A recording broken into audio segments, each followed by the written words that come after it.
Pasar murah yang digelar di Sperindak-Kop Aceh Utara bersama Bulog di Gedung Serbaguna Gampung Menasah Gede, Kecamatan Matangkuli ini disambut antusias oleh ratusan warga yang telah menunggu sejak pukul 8 pagi. Dalam operasi pasar murah kali ini, bahan pokok yang dijual diantaranya beras, minyak goreng, serta telur ayam. Di antaranya bahan pokok tersebut yang paling banyak diburu adalah beras. Karena hingga saat ini harganya kian melonjak tinggi di pasaran.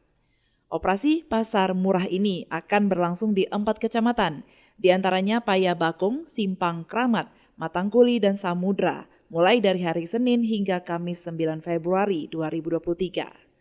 Kami selaku masyarakat kecil sangat senang dengan adanya pasar murah seperti ini, apalagi keadaan ekonomi kami sekarang ini lagi seret.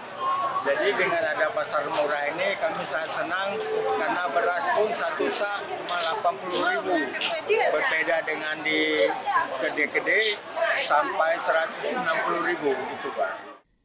PJ Bupati Aceh Utara Azwardi Abdullah saat meninjau ke lokasi pasar murah mengatakan, operasi pasar murah ini dinilai sangat membantu masyarakat di tengah tingginya harga beras dan sejumlah kebutuhan pokok lainnya.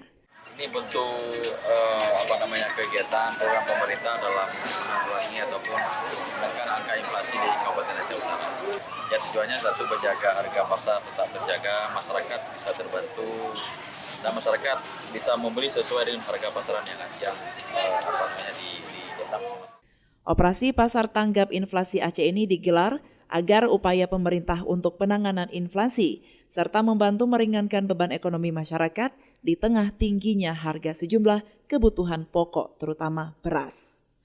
Dari Aceh Utara, tim liputan melaporkan untuk Puja TV Aceh.